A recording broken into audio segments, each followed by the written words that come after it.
ชีวะท่าน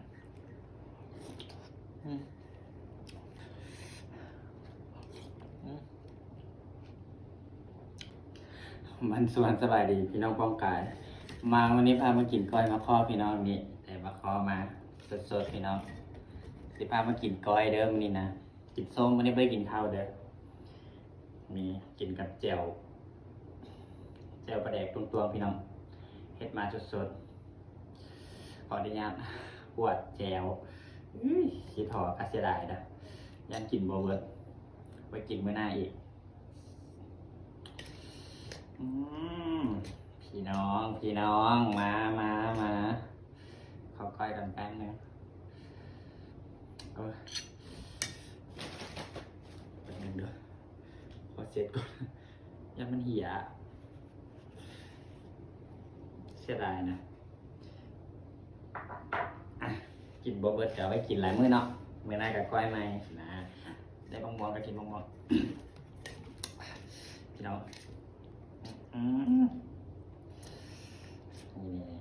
นี่ใครที่กินมาเด้อกินน้ำหมอกเบาบนตองมาเนาะนะจ๊ะคำแหลกตักคำแหลกเลยอย่ามาซีมาทัน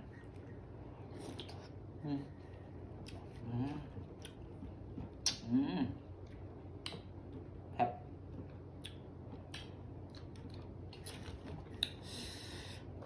ปีนี้ยามมาข้อเนาะมาข้อเป็ด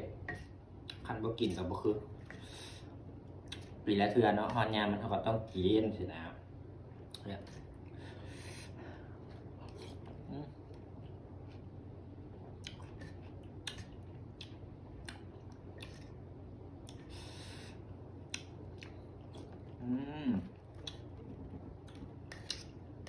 ไฟเบอร์อีสานไฟเบอร์กินแล้วเขาน้ำดีได้เนี่ยมาเล็บยังไม่เอา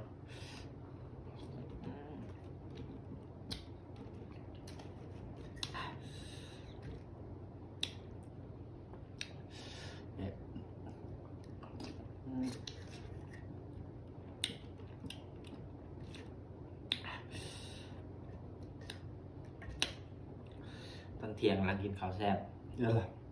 ร้านกินข้าวแซ่บสันร้านกินข้าวเที่ยงนี่มันกินส้มเราต้องอะไรว่าผิดว่าถึง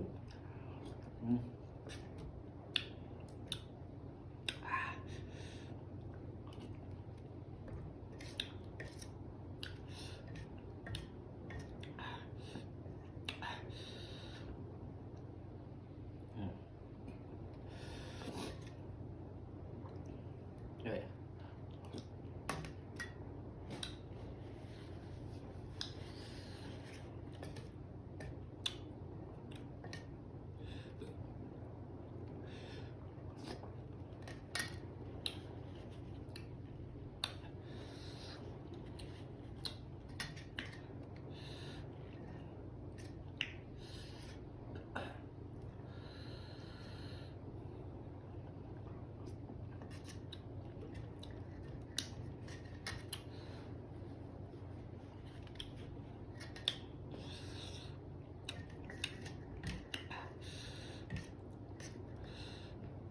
ตัว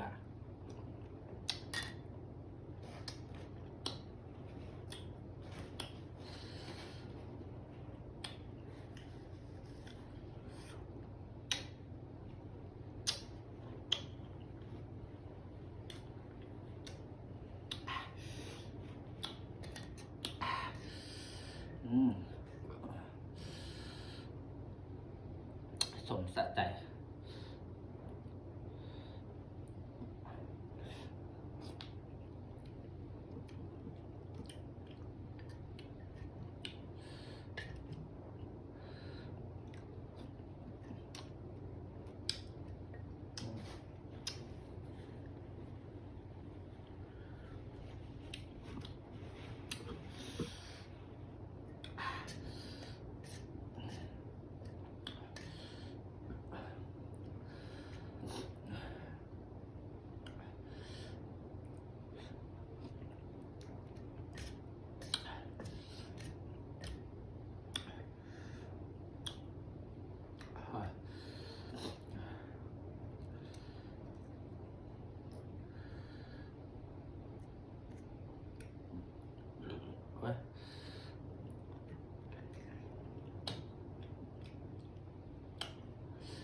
แต่ยังน้อยเนาะอยู่บ้านนอก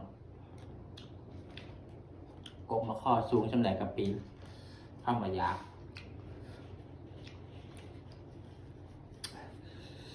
เจียวผงนี่นะเจียวเกลือนี่เป็นตำทุกมือย่ำเผากาพี่น้องพูดแหละกามาให้ตะกามาได้เผาอยู่ปลายมะข้อพูดแหละกับปลายกองมะขาม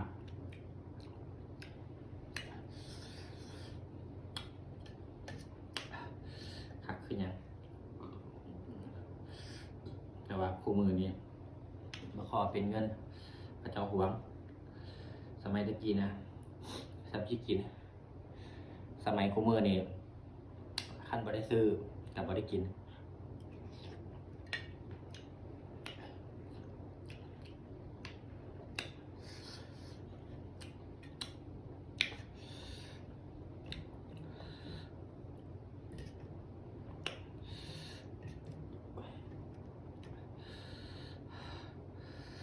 เผ็ดเอาเรื่องอยู่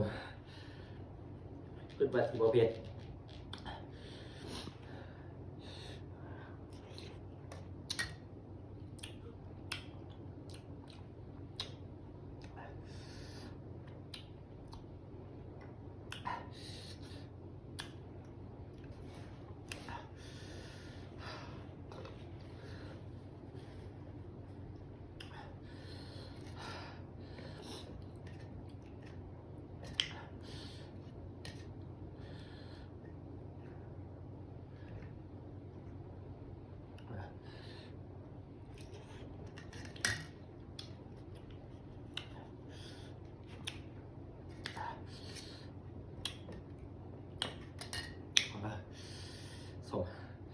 สมแขว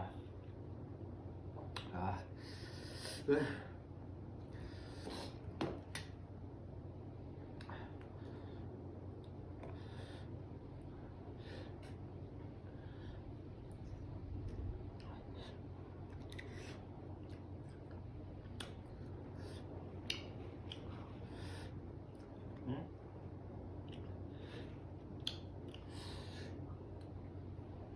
เปลือกมันกระชิฟาดเลยเว้ย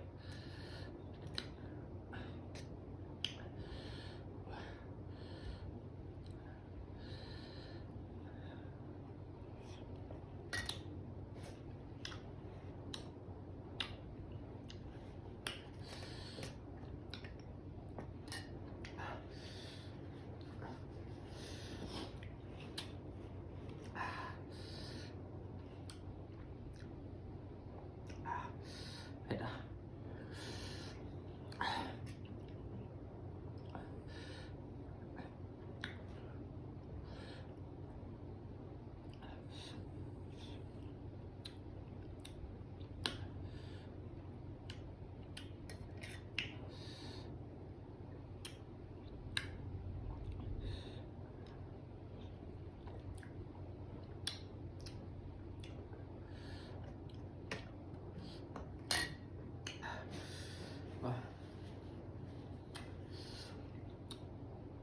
กินเมื่อซ้ำแกะหลายโพดกินผู้เดียว